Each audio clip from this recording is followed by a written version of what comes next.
Welcome back to another FPL video and podcast. This will be my team selection for Game Week 2, where I provide a recap on how I did in the opening game week of the season, then look ahead to the upcoming deadline and discuss my transfer plans. Smash the like button and subscribe if you're new. If you enjoy my content, let's try to get this video to over 200 likes and let's keep on pushing towards 35 subscribers. We hit 26k the other day, so thank you very much for all your support. And if you want to see a predicted lineups podcast, then let me know down in the comment section below and follow me on Twitter and Instagram, DylanRCM. There are also many other links like the Discord server, FPL League, Drafthound, which is a great resource I've been using for over a year, and many of you are signing up using my link, and I have to say it's a very good resource with so many different tools at your disposal. And check out my Spotify, where you can see all of my videos or listen to them in podcast format. But without further ado, let's jump straight into it.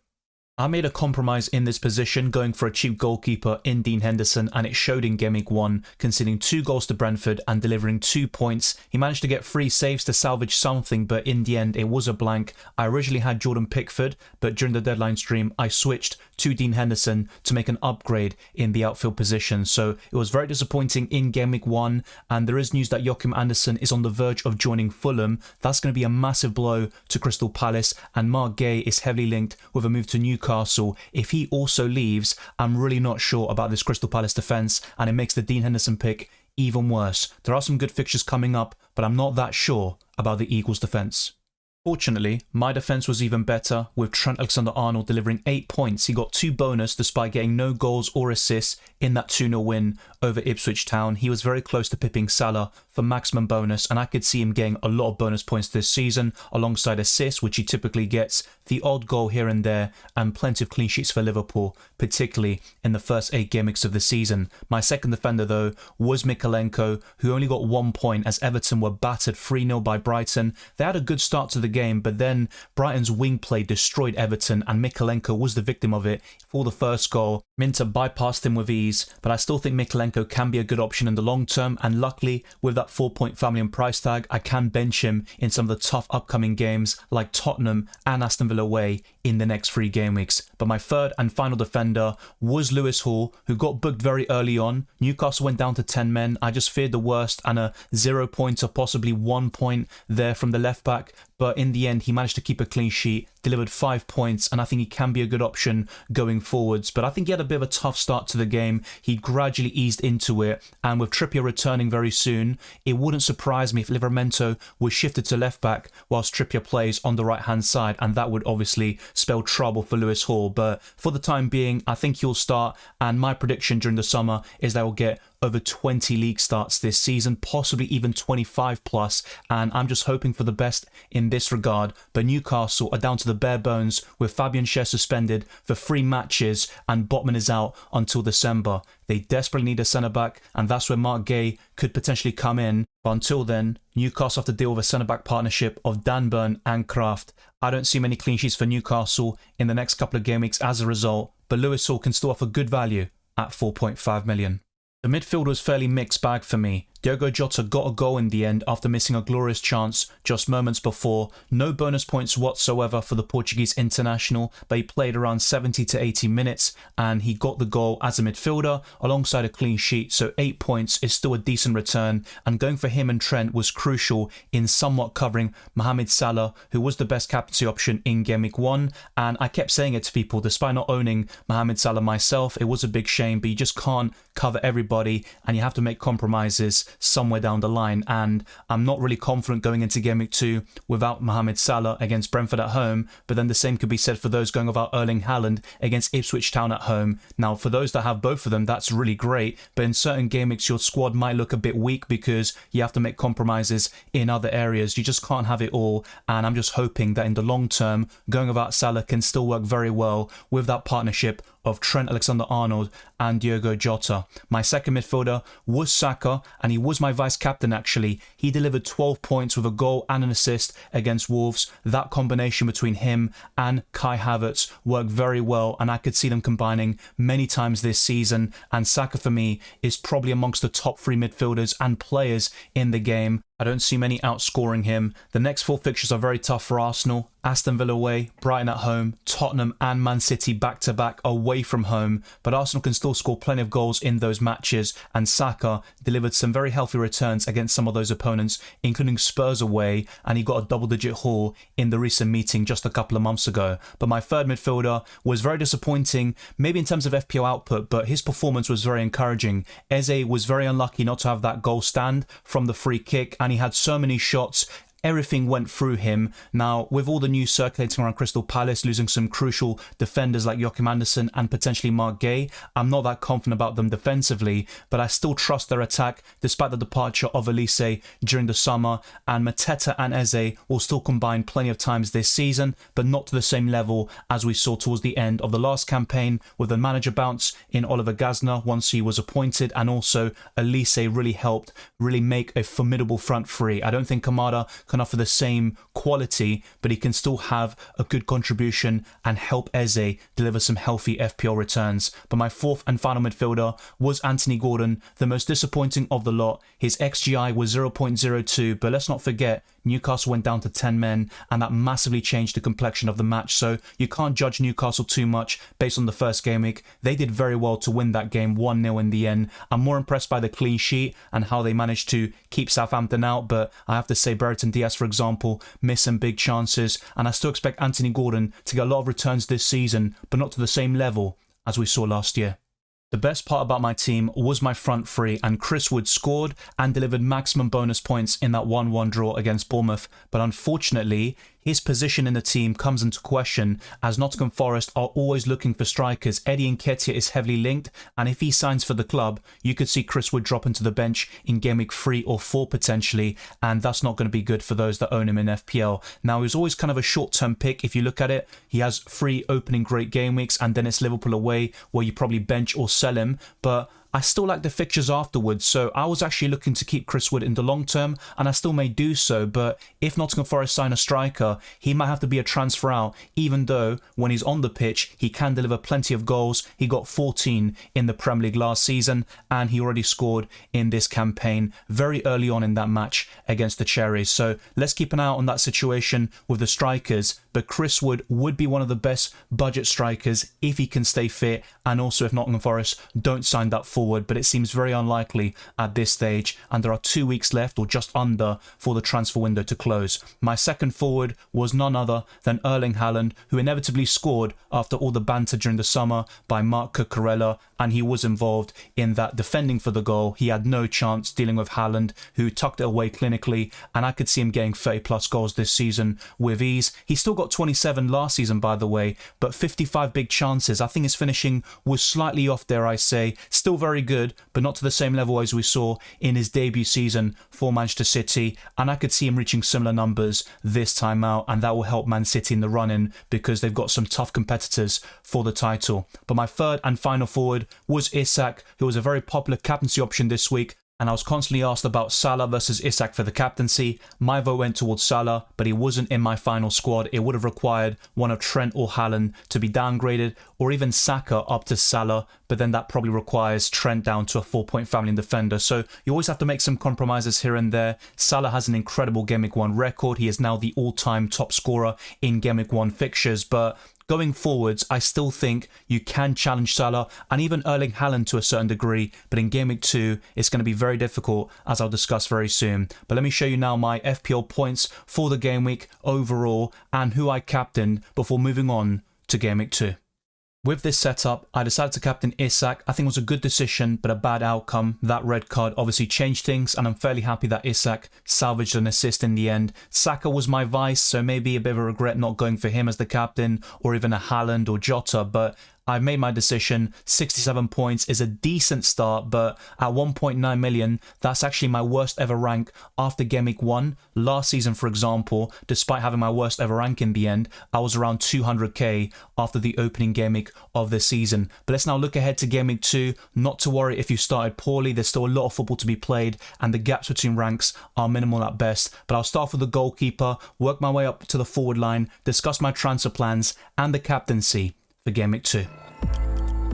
Some FPL managers will be looking to change their goalkeeper this week, and my advice is not to do that, because in this position compared to the outfield players, you're not going to get that many points, and you'd rather focus your transfers on areas where you can gain a lot of points, like the midfield and forward line. So even with the defense, I'd be a bit hesitant, but I can understand certain moves. Kwanzaa, for example, has gone down in price to 4.4 million overnight, but I wouldn't recommend changing goalkeepers. Even Pickford away to Tottenham, just play him, hope for the best. He can get some save points, and he's got great fixtures until Game Week 14. With Dean Henderson, my biggest concern is in the long term. If Crystal Palace were to lose Joachim Andersen and Mark Gay, they're two quality centre-backs. I know they signed Chadi Riyad, who could come in and shore things up, but I don't think that defence will be as strong if they lose two of the best centre-backs in the Premier League. So let's see how Dean Henderson fares on against West Ham at home. I'm not expecting a clean sheet, and I probably should have gone for David Raya or Nick Pope, but I'm very happy with my setup in the outfield players, and that's why I went for this 4.5 million goalkeeper in Dean Henderson. I've made one change to my defensive line, but Trent Alexander-Arnold will start week in, week out. In certain fixtures like Arsenal, Man City away, you could make a case for dropping him, but he did score at the Etihad last season, and Brentford at home is a much easier fixture on paper. But I have to say, they still have some attacking quality. They can cause Liverpool problems and score a goal on the counter-attack, but I would expect Liverpool to get the job done, and Trent will get a return in this game. At least that's what I believe. Let's see how it pans out in the end. For my second defender is Robinson against Leicester at home, and I'm not that confident of a clean sheet, but the alternative is Mikolenko away to Tottenham and Barco at home to Man United, and he might not even start that game, so it makes sense to play Robinson, and Fulham have good fixtures for the next couple of weeks, so I'm fairly happy to start Robinson in most of the matches coming up, and at 4.5 million, I think he's one of the standout options at this price point. But my third and final choice is Lewis Hall away to Bournemouth, and their recent record against the Cherries isn't great away from home. They lost 2-0 last season, and with Newcastle's defensive woes, the suspension to Schär and also Botman's injury, they really need that centre-back, because that back four doesn't look that strong, and I could see Bournemouth scoring despite the fact they lost Solanke and didn't look great offensively in the opening game against Nottingham Forest. But let's see how things pan out. Bournemouth will also have Evan Olsen, who could either start or come off the bench against Newcastle to make his debut, but Newcastle should still keep plenty of clean sheets throughout the season, but maybe not for the next couple of weeks with these problems. In the midfield, I've also made one change, but Diogo Jota will undoubtedly start for Liverpool and also for my FPL team, playing down the middle as well. I think Jota can get a lot of returns whilst he stays fit, and there could be some issues later down the line, such as when we have an international break between Game Weeks 3 and 4, depending on how many minutes Jota, Darwin, Gakpo and all these players like Diaz play for their countries. That could also impact the Game Week 4 team selection for Arne Slot, and Diogo Jota might drop to the bench. But whilst he stays fit and he's fully available, he is the first choice striker for the Reds, and if that's the case, he'll be one of the best FPL assets in this position. But next up is Bukayo Saka away to Aston Villa, a fixture which caused Arsenal a lot of issues last season. They had the chances, so many openings, particularly at Villa Park, but they didn't take them, and they have to be clinical this time round. Otherwise, they will be punished by top quality opposition such as Ollie Watkins. But Saka is one of the best in the business right now, and if there's anyone to deliver for the Gunners, it will be the star boy. But my next two midfielders might cause a bit of concern or maybe surprise. Smith Rowe comes in for a certain Anthony Gordon with Fulham facing Leicester at home, and I'm not entirely sure about this decision, because Gordon last season really struggled away from home, and I think Bournemouth can cause Newcastle problems, and having a triple up might be excessive. But Anthony Gordon is still capable of returns away from home. I think he got one double-digit haul last season, but it was against Sheffield United, and most of his returns, of course, goals and assists, came at St James's Park, and my prediction in the summer was they will get less returns at home but more away, so there'll be more of a balance this season and things will even out. Let's see if that's the case, and this is not set in stone, but my current thinking is to start Smith Rowe over Anthony Gordon. Let me know your thoughts down in the comment section below. But next up is Eze at home to West Ham. There's no chance I'm going to bench him despite the blank in Game Week 1. I think those that own Eze for the opening Game Week were very unlucky, and I could see him scoring or assisting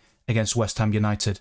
My forward line looks very strong for Game Week 2, but there are issues with Chris Wood going forwards. That fixture in Game Week 4 against Liverpool away looks very tough. He is definitely benchable or sellable for that particular fixture. And in Game Week 3, we could see him dropping down to the bench if Nottingham Forest sign a striker. But if they don't, I still think Chris Wood will be the first choice number 9 over Awani, for example. So I don't have too many concerns there. They will share some minutes, for example, and you'll see Chris Wood maybe play 70, 80 minutes and then be subbed off for Awani, particularly if they're chasing a goal. But I still think he's a good option whilst he's the starting number 9 for Nottingham Forest. And if we look at the next player, Erling Haaland is going to be a big discussion point this week. I mean, what is there to discuss? He's facing Ipswich Town at home. If they defend the way they did against Liverpool in the second half, you could see Haaland having a lot of joy, scoring a brace or a hat-trick. And one of the biggest questions will be, should we play the triple captaincy chip on him, where the obviously captaincy points are tripled instead of doubled for those that are new to the game? Well, in my opinion, it's definitely a big debate, and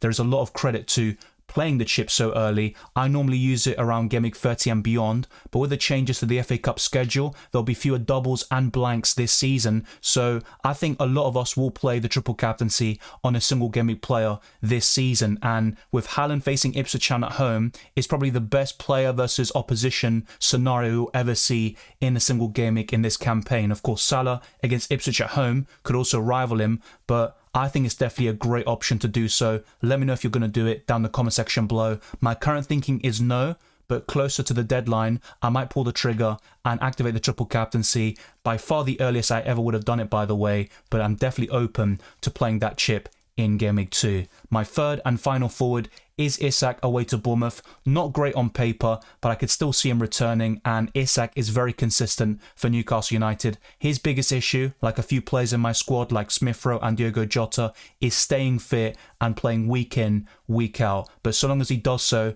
I think Isak is the third or second best forward in the game.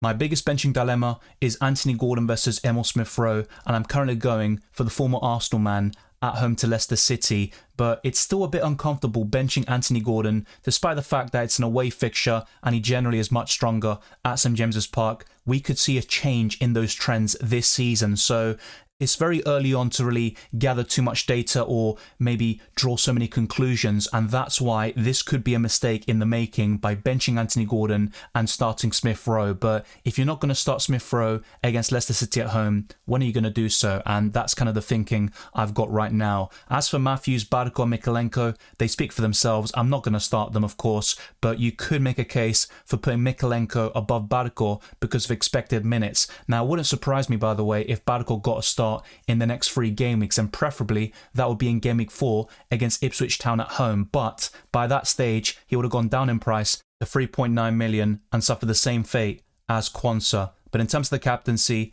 I won't overcomplicate it. Erling Haaland will take the armband and Jota will be the vice. The only decision to make in this regard is, do I triple captain Haaland or not? And my current thinking is not to do so, but in the next couple of days I may change my mind, and I'm very open about changing this decision and just playing the chip very early on. But let's now go over to other websites like Drafthound and FPL.team to visualize Game Week 3, for example, and also see what the algorithm is suggesting.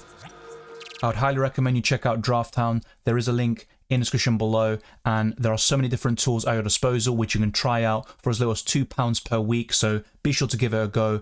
And I've currently got it on chance of scoring in the upcoming game week. Haaland is top with 67%. It shouldn't be a surprise. Salah, Jota, Foden, Son complete the top 5, and these rankings are changed every single day. The same goes for the predicted lineups, and this also influences other tools like the fixture analysis, the player comparison where you pick any 2 players of your choice and compare all their stats, and player scouting helps you identify the best differentials. But if you link your team, they can also give you transfer suggestions and optimizing your squad. So what they've recommended for me is to bench Emil Smith Rowe, start Anthony Gordon, and to also vice captain Saka. Those are the changes from my own selections, but at the moment I'm going to stick with my principles and go for Emil Smith Rowe in the starting 11, and my vice captain is currently Diogo Jota. It also gives you a breakdown on how many transfers you have, the amount of money you have in the bank, which is quite standard stuff, but also expected points, and mine is at 64.9 by putting Anthony Gordon over Emil Smith Rowe,